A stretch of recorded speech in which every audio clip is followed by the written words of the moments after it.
Армысыздар, құрметті тыңдармандарым. Менің арнама қош келдіңіздер. Арнама тіркеліп, лайк басып, комментарий бөліміне өз пікірлеріңізді қалдыруды ұмытпаңыздар. Бұлай болар деп кім ойлаған? Бүйтіп досқа күлкі, дұшпанға таба боламын деген ой өңі түгілі түсіне кіріп пе екен? Дұшпан сонда алыстан келсе екен-ау. Аяқ астынан жау болып шыға келген өзінің әріптесі Орынғайша. Сол қатын іші бауырына кіріп, қанша сумаңдап тұрса да, соған сеніп сыр ашқан жері жоқ еді. Баймырза жайында суыртпақтап сырт тартқан кезде де, бұл онша ағынан жарылмай, әлденеге келіспей әзірше бөлек тұрып жатырмыз. Түбі балаларына оралатын шығар деп қоя салған. Сөйтсе, ол зәндемі тіміскіленіп бәрін біліп жүреді екен ғой. Бүгін соны тамам мұғалімнің алдында ақтарды да салды. Көзі шатынап қатқан қайыстай қан сөлсіз дермантин беті сұрланып алып сұңқылдап бір суырылды дейсің. Мектеп мүдірі де, ғылыми мүдір де ауыздарын ашып қалыпты. Сондағы Орынғайшаның бұған қимай тұрғаны химияның артық бөлінген 6 сағаты.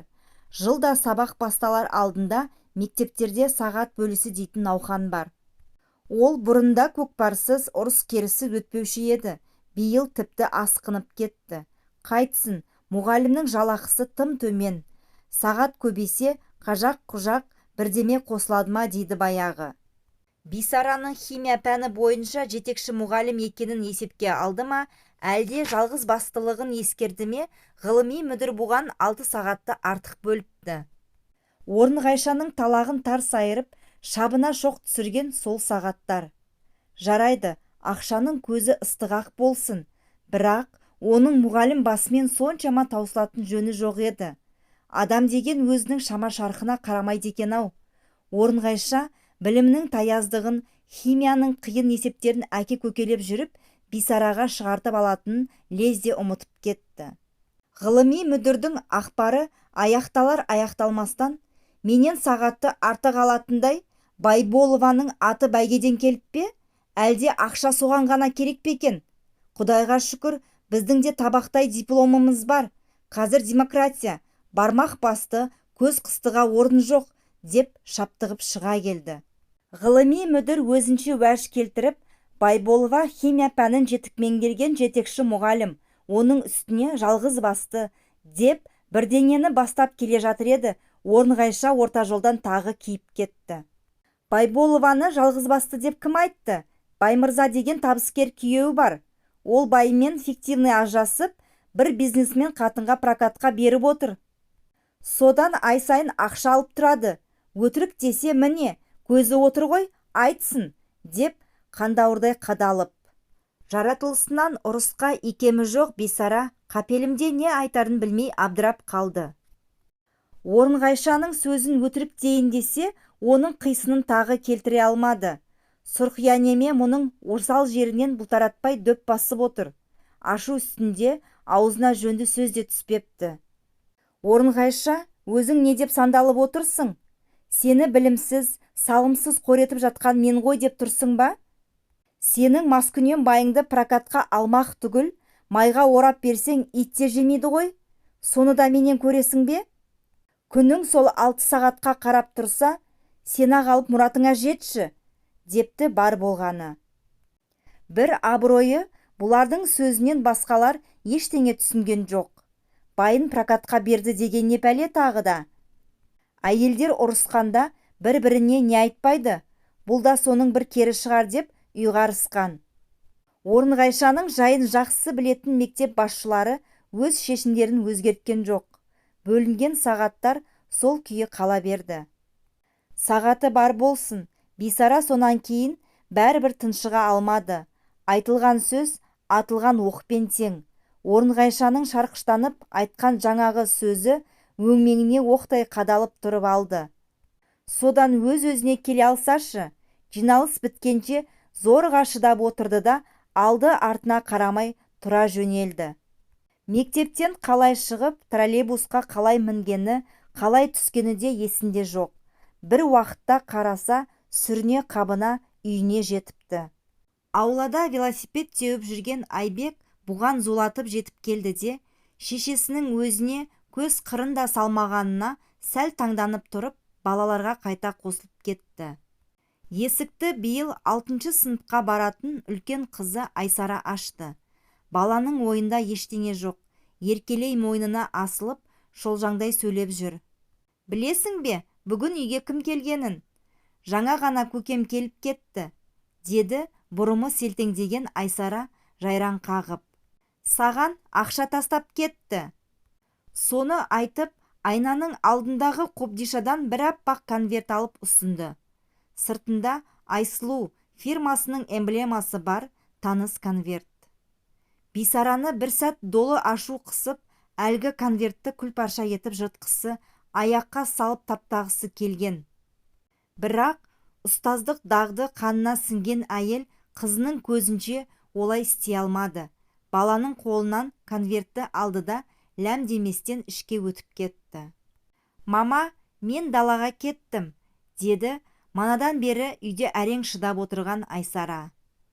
Бисара тіл қатқан жоқ, сол күйі төсегіне барып құлай кетті. Жол бойы ашу-ызаға булығып, тырсылдап зорға жетіп еді, оңаша қалысымен көз жасына ерік беріп, ал кеп жыласын. Әлденеден жәбір көрген баладай ықылық атып өксіп-өксіп жылайды. Ара-арасында уілдеп, боздап та кетеді. Басқа түскен жалғыздық, шеременділік өз алдына, бәрінен де дұшпанның табасы кім көрінгеннің басынғаны жаман екен. Соны ойлағанда жүрегін біреу шеңбектеп қысып жібергенде, өзін қоярға жер таппайды. Көкірегінде көптен жиналып қалған бір ащы запыран бар еді, соның сыртқа шығатын кезі келген сияқты. Содан не заманда сабасына түскендей зорға байыз тапты. Әйел қайғысы қашанда көз жасымен жуылады ғой. Манағыдай емес, сәл сергіп қалғаны байқалады. Әлден уақытта есін жиып қараса, жаңағы конверт қолынан түспепті. Ішін ашып көріп еді, кілең шытырлаған 500 теңгеліктер екен. Содан 30 қағаз, яғни 15 000 теңге. Артық кемі жоқ, соңғы айларда келіп тұратын соманың дәл өзі. Бірдемені қолма-қол сатсаңда, ақшаңды дәл бұлай нақ санап бермес. Баймұрзаның айлық бағасы $200 тұғын. Демек, валюта курсының бір қалыпты тұрғаны ғой. Бисара ақша толы конвертті төсектің үстіне атып ұрды да, «Ал, енді басыңа ғой, осы ақша ғой сенің түбіңе жеткен», деді ышқына дауыстап. О, бишара, менің атымды Бисара деп әспеттегенше, обастақ бишара деп неге атамады екен? Бұрын ол басқа түскен бар пәлені Баймырзадан көретін еді. Енді ойлап отырса, ол байғұста жазық жоқ. Отбасын айықпас қырсыққа бастаған Бисараның өзі екен. Шығасыға иесі басшы дегенді бұрынғылар тегін айтқан ба? Мұны құртқан осы ашкөздік, дүние қоңыздық. Түк көрмеген сорлы басы бір күні осылай тақырға отырып қаламын деп ойлап па? Апшысы қуырылып, тандыры татылған мына заманда күн көрістің қамын ойлап жанталасқаны рас. Сол тұста Баймырза жұмыссыз қалып, мұғалімдер бірнеше айға дейін жалақысын ала алмай естері де шығып кеткен. Көңілдерін әлдебір үрей жайлап, ақыр заман деген осы шығар деп ойлап еді. Шейіт те екі баланы қалай бағарын білмей жанашырған шақ. Сондай қиын қыстау сәтте күйеуін сүйеніш, ес болудың орнына бұл оны ұдайы отқа итермелеумен болыпты. Заманның бұлай аяқ асты құбыларын кім білген? Жаңадан отау көтерген жас шаңырақ біреуден ілгері, біреуден кейін жүріп жатқанды. Көңілдерінде титтей қаяу жоқ. Білетін жұрт бұларға қызыға қарайтынды. Баймырза құрылыста жетекші инженер, Бисара өз ісіне тыңғылықты озат мұғалім. Үйленгендеріне жыл толмай осы Айсара келді дүниеге. Сондағы Баймырзаның қуанғанын айтпа. Қызымыздың есімі мамасына ұқсас болсын деп Айсара деген атты таңдаған өзі болатын. Содан арада 2 жыл өткенде Айбек атты ұлдары туылды. Бисара қандай бақытты еді сол кезде. Бұлар басқалар сияқты пәтер қиыншылығын да тартқан жоқ. Басында комбинаттың жатақханасында тұрды да көп ұзамай 3 бөлмелі үйге көшті. Бұл кезде Баймырзаның қызметі жоғарылап, комбинаттың бас инженерлігіне көтерілген. Ақшаларын үнемдеп, үйлеріне жасау жиһаз алды. Баймырзаның Жигулиге қолы жетті. Бисара жарқырап бриллиант тақпағанымен алтын жүзік алтын сырғадан кенде болған жоқ. Осылай ел қатарлы жүріп жатқанда 90-шы жылдар басталып, дүние астан кестен болды да кетті. Соған дейін тоқтаусыз жұмыс істеп тұрған комбинатқа не жын жабысқанын кім білсін? Аяқ астынан банкротқа ұшырап, жабылып қалды. Күні кеше қаны жерге тамбайтын құрылыс инженері бұлайша керексіз боп қалады деп кім ойлаған? Кәсіпсіз қалған Баймырза олай-бұлай шапқылағанмен еш жерден жұмыс таба алмады. Бисараның жалақысы әжептәуір сияқты еді. Ақша ауысып құнсызданған кезде ол да түк тұрмай қалды. Соның өзін кейде 2-3 айға дейін ала алмай жүреді. Ақыры шарасы таусылған Баймырза, осы менің дәл қазір машина мінген не теңім, деді де Жигулиін сатып тынды. Өз бағасынан арзандау кетсе де әжептәуір ақша болып еді. Бірақ бұл қырсыққа не дауа, бұлар ел жаман жұрт тынышта сол ақшадан да айырылып қалдау. Оған да себеп болған Бисараның өзі. Сол жылдары осы Алматыда қойған ақшаңа ай сайын 50% өсім төлейтін Смағұлов фирмасы дейтін бір банкі ашылмады ма? Бір күні мектепке барса гугу әңгіме. Ойбай, жалпақ елді жарылқайтын Смағұлов деген бір азамат шығыпты. Банкісіне 1000 теңге қойсаң, келесі айда 2000 ғып қайтарады екен. Бизнес неге жаман болсын, ақшаны ақша табады деген осы, десіп әйелдер желпілдесіп жүр. Сенбейін десе бірнеше мұғалім өткен айда әлгі банкке ақша қойған екен. Кеше барып соның өсімін алып қайтыпты. Қолдарында табақтай таңба басылған құжат, күдікке орын қалмаған. Жерден алтын тапқандай осы хабарды үйге айтып келген Бисара еді. Басында Баймырза бәлендей ықылас таныта қоймады. Қой, жай сөз болар, ай сайын 50% өсім беретін банк болушы ма еді? Деген онша илана қоймай. Бірақ желігіп алған Бисара құлақ етін жей берген соң, Баймырза ақыры сол жаққа барып қайтты. Рас екен, Төле би мен Сайын көшелерінің қиылысында сондай бір банк ашылыпты. Бірақ кісі көп, кезекке тұрғандар келесі күні зорға ілінетін көрінеді, дегенді айтып келді. Әне, айтпадым ба? Пайдасына көзі жетпесе, сол жұрттың бәрі текке жүр дейсің бе? Деп Бисара тіпті жаныға түсті. Содан не керек, бұлар машинадан түскен $4000 сонда апарып қоятын болды. Есептеп көрсе тіпті ғажап. Жаңағы $4000 келесі айда 6000, одан арғы айда 9000, осылай өсе бермек. Жұмыссыз үйде жатып-ақ байып кетуге болады. Көңіл бірден көтеріліп кетті. Жасасын капитализм, жасасын бизнес. Әй бәсе, капитализмнің осындай бір кереметі болса керек еді. Жұрт қатарлы соның жемісін татпай, бұларды жын қағып па? Ақыры ақшаларын алып барған. Өзгесін қойшы, ерлі зайыпты екеуі күндіз түні кезекте тұрып, 2 күн дегенде зорға өткізді. Құдай-ау, кімдер жоқ дейсің бұл арада? Жұмыссыз қалған жастар, пенсияға қарап отырған өлмелі кемпір шалдар, қайтсын байқұстар, жиған терген банкке қойып, соның өсіммен жан сақтамақ. Біреулер басындағы үйін, астындағы машинасын сатып, ақшасын шұғыл өткізіп жатқан көрінеді. Қазақ мұндайда өзінен гөрі өзге жұртқа көбірек сенеді ғой. Сол өзге жұрт өкілдерінің қаптап жүргенін көріп, көңілдері орныға түсті. Өсім алып шыққандар ақшаларын қопырата санап, үкіметтен енді қайыр жоқ, Құдай осы Смағұловқа денсаулық берсін, десіп алғыстарын жаудырып барады. Ақ Жигулидің ақшасы кассаға түсіп кеткеннен кейінде Баймырзаның күдігі тарқамай жүрді. Құдай бірдеңені сездірді ме екен, Смағұлов туралы сөз болса? Әй, білмеймін, осының артында бір шикілік бар. Келесі айға аман есен жетсек, ақшамызды қайтарып алайықта тынайық, деп жүргенді. Амал не, соған үлгермеді ғой. Баймырза межелі уақытта барса, бұлайда айналымнан қаржы түспей жатыр. Келесі жолы 2 айдың өсімін бірақ төлейміз депті. Сөйтсе, онысы аярлық екен. Бір күні теледидардан Смағұловтың қашып кеткені туралы хабар берілді. Халықтың 1000 миллион ақшасын алғанда шетелге тартып отырған.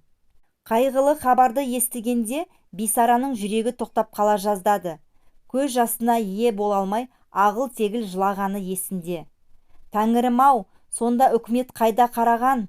Смағұлов деген біреудің жыл бойы жұрттан ақша жинап жатқанын білмеген бе? Білсе, ондай алаяқ тападай тал түсте қалай қашып кетеді? Анау күні ғана жиналған жұртты маңына жолатпай күзетіп тұрған қарулы сақшылар қайда? Түсінсе бұйырмасын. Баймырза қанша дегенмен еркек емес пе? Жиған терген бар ақшасы күйіп кетсе де сыр бермеді. Әй бәсе, осындай бірдеңені ішім сезіп еді-ау. Өзгесін не қылайын? Сол ақшаны тәулік бойы ұйқы көрмей қанша азаппен апарып бергенімді айтсайшы. Біз сияқты ашық ауыздарға сол керек, деді де қойды. Қолда барда байының қадіріне жеткен қатын аш шығар. Енді ойлап отырса, мұның Баймырзасы сабаз жігіт екен ғой. Сол ақшаны Бисараның бетіне басып, қайтып ауызға алған емес. Жұпыны киініп алады да күнде ертемен көшеге шығып кетеді. Сөйтсе Сейфуллин даңғылының бойында лек-лек болып отырған жұмыссыздар тобына барып қосылады екен. Сол жерден бір күндік, 3 күндік, кейде бір апталық көтерме жұмыстар табылатын көрінеді. Біреулер саяжайын жөндетеді, енді біреулер отын жарғызып, көмір тасытады. Үй әктетіп, абой жапсыратындар да бар. Баймырза қолынан келмейтіні жоқ. Құрылыс жұмысына бесаспап шебер болатын. Пайдалырақ жұмыс табылғанда үйге әжептәуір ақша әкеліп жүрді. Кейде қазіргі халіне намыстанып, өзгесін қойшы, жұмысқа жалдайтындар тақ бір ат сатып алып тұрғандай бас аяғыңа барлап қарайтыны, кейде қарыңнан ұстап білек күшіңді тексеретіні жаман, дейтін мұңая тіл қатып. Бисараның ойында ештеңе жоқ. Еркек болған соң бала шағаны асырау міндетті деп отыра беріпті ғой. Баймырза әлгі Айсұлу деген сылқымен сол Сейфуллин көшесінің бойында танысыпты. Бір күні көше жиегінде топтанып тұрған жігіттердің қасына бір су жаңа шетелдік машина келіп тоқтайды. Оның ішінен былқ-сылқ басқан кербес келіншек шығады. Келіншек дейді-ау, 40-қа келіп қалған қатын. Бірақ боянған, сыланған. Киім дегенің малынып тұр. Аяғын сәнмен басып, бұлардың қасына жақындайды да: араларыңда маман құрылысшы бар ма? Әктейтін, сырлайтын, сантехниканың жайын жақсы білетін, деп сұрайды. Сол маңайда бос жүрген құрылысшылар аз еместі. Тұс-тұстан мен десіп тұра жүгіріпті. Айсұлу сұмда қырағы ғой, көзі бірден Баймырзаға түссе керек. Сен бастық боласың, дейді оған сүзіле қарап. Қасыңа 2 серікті өзің таңдап ал. Баймырзаның маңында сыралғы жігіттер тұр екен. Сол арада 3 кісілік бригада лезде құралып қалады. Онда не тұрыс бар? Кеттік, дейді Айсұлу машинасын көлденең тартып. Содан 3 жігітті машинаға мінгізіп алады да Көктөбенің бөктеріне қарай тартып отырады. Осында жаңадан салынған қос қабатты коттедждің әлі бітпей тұрған кеміс жерлері бар екен. Бұларды сол жұмысқа жалдайды. Ақшаның бетіне қарамаса керек. Жігіттермен саудаласып жатпай сұрағандарын беріпті. Бұл әңгімені алғашқы күн-ақ Баймырзаның өзі айтып келген. Содан құлағында қалғаны. Бұлар сол жерде 3 айдан астам жұмыс істеді. Коттедждің кем-кетігін жөндеп, іші сыртын әктеген, сантехникасын орнатқан. Орны қазылған ауладағы бассейннің табанына тасқалап, қабырғасын мәрмір кафельмен шегендеп шыққан. Обалы кәнеки, табысы жаман болған жоқ. Ана-мынау жігіттің 1 жылдық жалақысын 3 айдың ішінде-ақ тауып қайтты. Алайда іс мұнымен біткен жоқ. Айсұлу не ойы барын кім білсін, Баймырзаны бұдан кейінде босатпады. Құрылысты 5 саусақтай білетін тәжірибелі маманның шеберлігі ұнады ма, әлде өзін ұнатып қалды ма, фирмада тұрақты қызметке қалуды ұсыныпты. Қызмет болғанда анау-мынау емес, өзіне оң қол орынбасар етіп алмақ. Жалақысы тіпті жоғары дейді. Баймырза көңілді, ал Бисараның қуанышында шек жоқ. Көшеде қалған адамға табысы мол, тұрақты жұмыс табылса, бұдан артық Құдайдан тілегені не? Бисараның естуінше Айсұлу бизнес саласында түтіні түзу ұшып тұрған бай қатын көрінеді. Көңілге секем алдырар бір ғана жері жесір екен. Күйеуі осыдан 3-4 жыл бұрын жол апатынан қаза болыпты. Қолында мектепте оқитын қызы ғана бар. Бірақ төркін жұрты мықты, ағалары қазір мұнайдың тұтқасын ұстап тіреп тұрса керек. Алысты болжайтын көзі ашық, қолы ұзын адамдар реформаның алғашқы жылдарында өкіметтен кредитке мол ақша алып, байлыққа белшеден батып қалмады ма? Айсұлу да сол қамтып қалғандардың бірі екен. Банкротқа ұшыраған мебель фабрикасын өзі қаратып алған. Шетелден құрылыс материалдарын, сантехниканың неше түрін алдыртып, арнайы дүкендер ашқан. Қазір сол кәсіпорындар Айсұлу фирмасы атанып дүрілдеп тұрса керек. Баймұрзаның астында сүліктей ақсыр Волга. Айсұлудың өзі Мерседеске көшкенде ескі машинасын бұған беріпті. Жұмысқа ертелі кеш сол машинамен қатынайды. Бастарына бақ құсы қонғандай үй іші мәре-сәре. Баймырза қызмет істей бастаған алғашқы айлардың бірінде әдейі танысқалы келдім деп Айсұлу осы үйге кіріп шықты. Базарлығым деп ала келген сәлем сауқаты бар. Байлық неге жаман болсын? Неше алуан жеміс жидек, қымбат шұжық, арақ шарап салынған қағаз жәшікті шофер жігіт зорға көтеріп кіргізді. Бисара бір көрсем-ау деп жүрген Айсұлуды бірінші рет сонда көрді ғой. Жасы 40-тар шамасында, бірақ өңі таймаған, сыны бұзылмаған, сұңғақ бойлы, омыраулы келген қара торының әдемісі. Әсіресе көгілдір сағым ойнап күлімдеп тұратын тұнжыр көзінде бір пәле бар.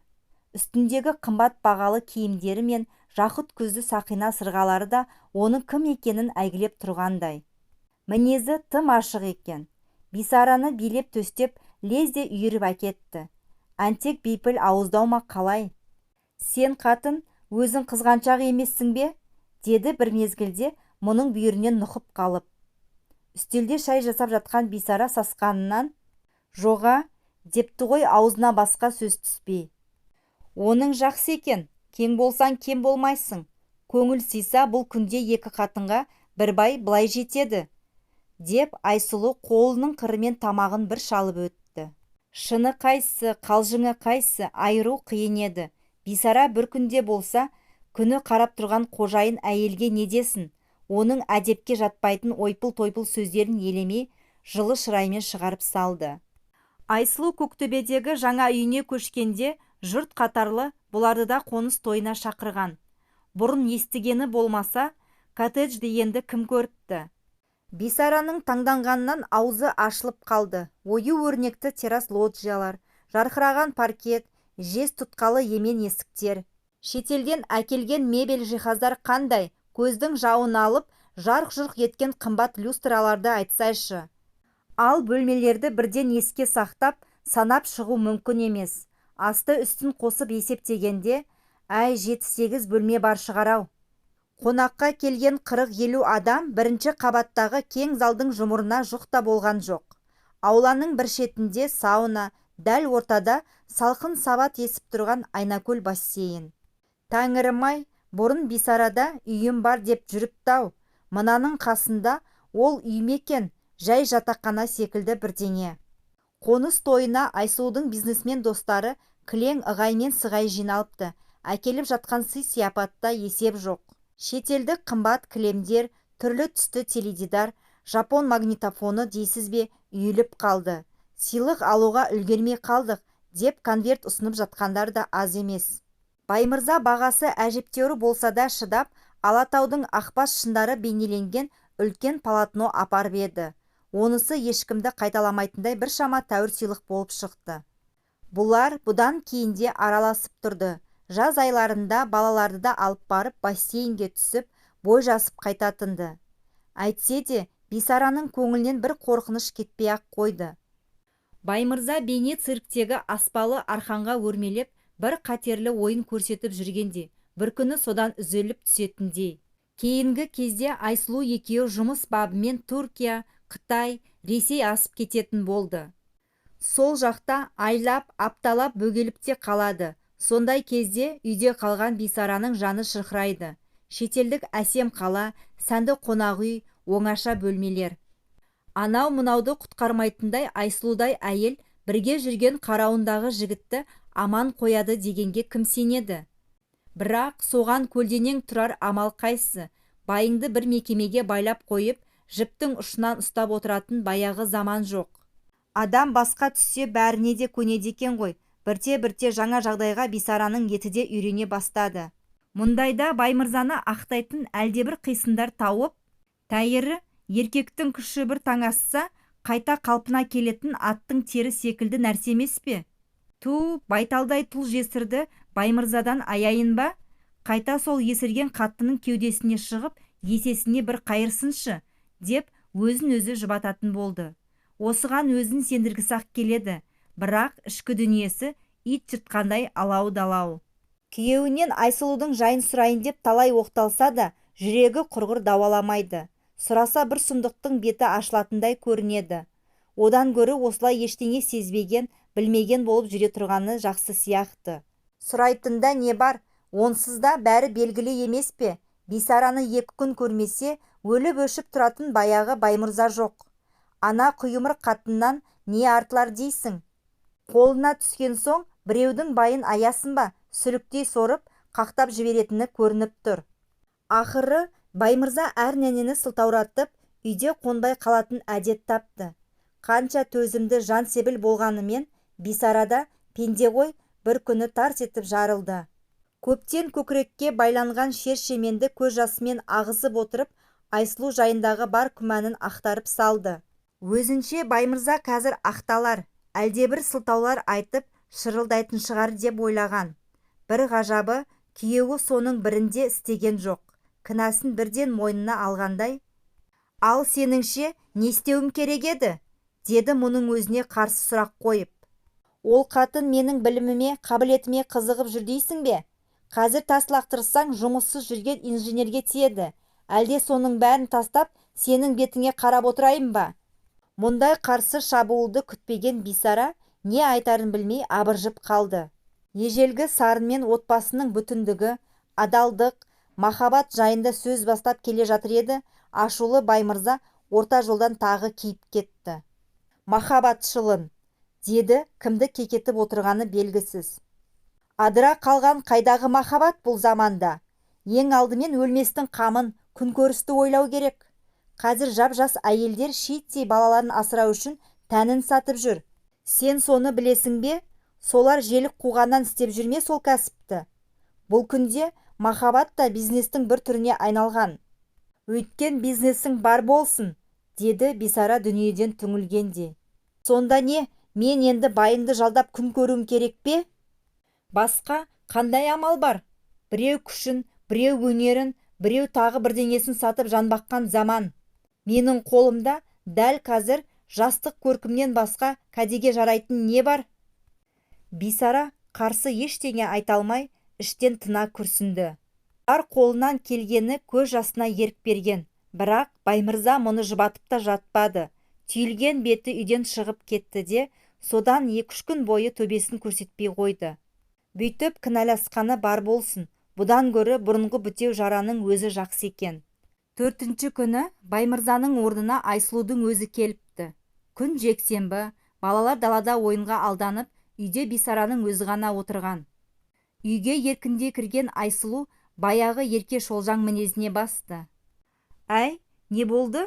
Сен қатын ыңыршағын бауырына алып, тулап жатыр дейді ғой? Деді ештеңе болмағандай жайраң қағып. Мұндайда өзімшіл болармысың? Баймырзаны 15 жыл бойы бауырыңа бастың ғой? Бірдеңе өнетін болса. Сондағы шыққан мүйізің қайсы? Әлде ол сатып алған құлың бе еді?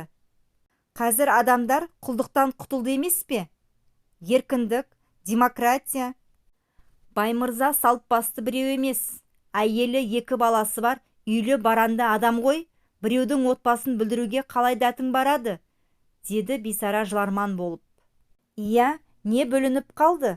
Бұлай селбесіп жүре берейік дегенге көніп отырсың ба? Көшеде қаңғып жүрген байыңды тауып алып, адам қатарына қосып едім. Соған айтқан рахметің осы ма?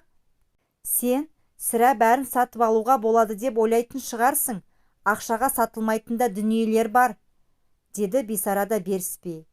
Бұл күнде бәрі де сатылады. Сатылмайтын керемет нәрсеңді көрсетші кәне. Мәссаған, сен қатын әлі комсомол қалпыңда жүр екенсің ау. Тәңірім-ай, мұндай да сұмдық болады екен. қойныңдағы байыңа қолқа салды деген не пәле?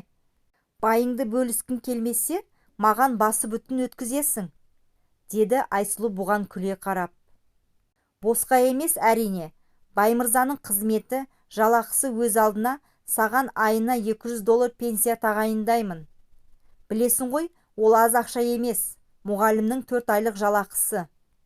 Ақшаң өзіңе, сол Баймырзаны саған ақ бердім, деді көз жасына булыққан Бисара. Ойлан, қазір маған жігіт проблема емес, деді Айсұлу кетуге ыңғайланып. Байыңды баяғы тас кебін кигізіп, үйіңе қайтарып жіберейін бе? Жоқ, әлде жаңағы контрактіге келісесің бе? Жауабын ертең күйеуіңе айтарсың. Ертесіне Баймырза келгенде осы әңгіме қайта жалғасты. Бисара ұрысты, жылады, шашын жұлып бетін жыртты. Өзің де құры, ақшаңда құрысын, енді менің көзіме көрінбе, деді. Баймырза да бар дәлелін айтып жатыр. Сенен балалардан бөлек тұру маған оңай дейсің бе? Бірақ осылай етпеске амалыңыз бар ма? Деді. Сенің қасыңда Айсұлу деген кім ол? Сен одан әлде қайда жассың, сұлусың. Өзімнен 5 жас үлкен қартаң қатынға көңілім ауатындай мені жын ұрып па? Мен әлі-ақ Айсұлудан іргемді бөліп, өз алдыма тірлік жасаймын. Тізгінім қолыма тиген бір күні сәтте аялдамай өзіңе қайтып ораламын. Соған дейін мұрсат бер, деді. Қойшы әйтеуір, Бисараның басын айналдырып жүріп, осыған көндірді ғой. Көнбегенде қайда барасың? Тіпті бір ауыз сөз айтпай кете берсе де, қазір еркекті ұстап тұра аласың ба? Қайта Баймырзаның арттағы бала-шағасын ойлап қайырылғанына рахмет. Құр кеудеден, жалған намыстан не шығады? Намыс саған нан бола ма, киім бола ма? Бірақ далада тегін жатқан бай жоқ. Соны ескерген Бисараның төлемақыдан бас тартпағаны рас. Міне содан бері 2-3 жылдай уақыт өтті. Айсұлу әзірше уәдесінде тұрып, ай сайын төлейтін $200 қалет қылмай жіберіп тұр. Баймырзада келіп кетіп қарасып тұрады. Уақыт өте келе адам баласы бәріне көнеді екен ғой. Тіпті соның ешбір оғаштығы жоқ, әдеттегі іске айналып бара жатқанды. Бүгін Орынғайшаның бір ауыз сөзі ғой, қай-қайдағыны еске түсірген. Біраздан соң Бисара орнынан тұрып, үйреншікті үй тірлігіне кірісіп кетті. Сағат 1-ге таяп қалыпты. Ас үйге кіріп шай қойды. Газ сығырайып зорға жанып тұр. Балконға шығып балаларын көздеді. Топ баланың ішінде ойнап жүрген Айсара мен Айбекті көріп, көңілі орныққан соң, үй ішінде бөлек салақ шашылып жатқан заттарды жинастыра бастады. Бірсігүні алғашқы қоңырау. Балаларды соған дайындау керек. Киімдері баршылық. Қағаз, қалам, дәптер жағы қалай екен? Бұрын жақсы еді, мектеп формасы әрі арзан, әрі біркелкі болатын. Қазір әркім шамасына қарай ала-құла киінетін болды. Үлкендер ғана емес, балалардың да бай кедейі бірден білініп тұрады. Содан намысқа тырысқан бәсеке тыраштық басталады. Баймырзаның шетке шыққан сайын балаларына киім-кешек әкелетіні барды. Соның арқасында бұлар киімнен тарыққан жоқ. Тәңірім-ай, қай бөлмеге кірсеңде Баймырзаны еске түсіретін заттар, соның суреттері. Әлгі Айсараның істеп жүргені ғой, жаман әкелері өздеріне қандай болып көрінеді екен. Міне, кітап сөресінің беті қаптаған Баймырза. Бисара екеуінің үйленгенде түскен суреттері үлкейтіліп рамаға салынған күйі төргі үйде әлі күнге дейін ілулі тұр. Бәрі де балалардың көңілі үшін. Бұл байдан безгенімен балаларға әке керек.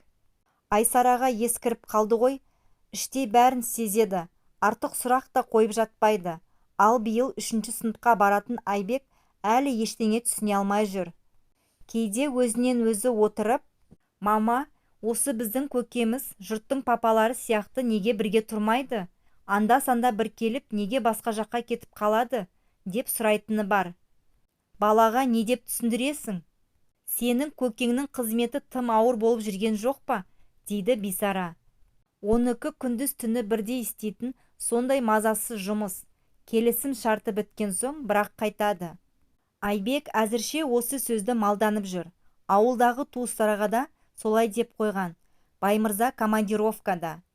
Мына заманда кімнің қайда жүргенін кім біліп жатыр? Есіктес көршілес тіпті сұрап та жатпайды. Сенің байың бар ма, жоқ па, үйде ме, түзде ме, кімнің не шаруасы бар? Қалай барып қалғанын өзі де білмейді. Бисара бір уақытта қараса төргі үйдегі айнаның алдында тұр. Ар жақтан қос жанары мөлдіреген ақ борықтай әдемі келіншек бұған мұңдана көз салады. Шүкір, әлі сыны бұзыла қоймапты. Фигурасы да сол қалпында. Әлгі кітаптарда жазатын орта бойлы қыпша белдің өзі. Байдан бездім дегені айтарға ғана ғой, әйтпесе 35-ке жаңа келген дені сау әйелге байдан безетінде не көрініпті? Әлденеден көңілі көтерілген Бисара айнаның алдында олай-бұлай ойқастап өз тұрқына әр қырынан көз жіберді. Көйлегінің етегін көтеріп, аппақ жұмыр сандарына қарап біраз тұрды. Қай жағынан қарасаң да еш кемі жоқ. Еркекке осыдан артық қандай әйел керек? Әлгі Айсұлудың бұдан артып тұрған жері қайсысы? Артық болса ақшасы, байлығы артық шығар, бірақ Бисарадан жаспын, сұлумын деп те айта алмас. Анда-санда үйге келгенде Баймырза сені сағындым деп өлердегі сөзін айтушы еді. Бұл оған сенбей, сенсе де әдейі өш алғысы келіп маңына жолатпайтын. Ол байқұстың имандай да шыны шығар, сағынады ғой, сағынбай не көрініпті? 10 жыл отандасқанда бастарына небір қимас қызықты шақтар өтпеді ме? Бұл жынды ғой, Баймырзаның қолын қағып, кеудесінен itергенше қайта араларын суытпай, өз жағына тартып, баурап әкетпей ме? Бисара өз сезімін қапасқа қамап, ләззат құштарлық жайында ойламайын десе де, бұл күнде еркекті еске салатын нәрселер көбейіп кетті. Байыңның қасында балбырап ұйықтап кететін баяғы заман жоқ. Кейде балаларды жатқызған соң бір уақ теледидарға үңілетіні бар. Қайсы каналды ашып қалсаңда көретінің шетел фильмдері. Жалаңаш әйел, жалаңаш еркек айқасып жатады. Әйелдері тіпті еңбекқор өлермен-ақ, көбінше диірменнің үстіңгі тасы боп айналады. Махаббаттың орнына енді секс деген бәле шығыпты ғой. Ұят-ай. Бисара жалғыз өзі экранның алдында отырып, Баймырзамен өткен түндерін аңсап отыр. Баяғыда осы пәтерге кірген жылы алған 2 кісілік ескі төсекті сықырлата аунақшып кеп жатқаны. Баймырзаның өзі де осы сықырлауық төсектен әбден незі болып, «Әй бәлем, осының көзін құртпасам ба?» деп жүруші еді, оған үлгермеді ғой. Сол күйеуінің дәл қазір басқа төсекте өзге бір әйелдің қасында жатқанын ойлағанда Бисараның жаны шырқырап, «Баймырзай, қайтейін, тірідей тозаққа салдың-ау», деп қалай дауыстап жібергенін өзі де аңғармай қалды. Ол қазір Баймырзаны еске алып отыр. Одан өзге еркекті ойына да алған емес. Оның бетін арық қылсын. Егер Бисара нәпсінің құлы болып, басқаға көз сүзсе, мына шаңырақ бір жолата ортасына түспей ме? Әлі де көңіл түкпірінен үміт сәулесі өшкен жоқ. Соншама түңілетіндей, мұның күйеуі қан майданға, барса келмес қырғын соғысқа аттанып бекен. Осы балашағаның қамы үшін жанын жалдап, жат босағада амалсыз жүрген жоқ па? Заман бұл қалпында тұрмас, түзелер. Бір күні Баймырзада қайтқан құстай өз ошағына оралатын шығар.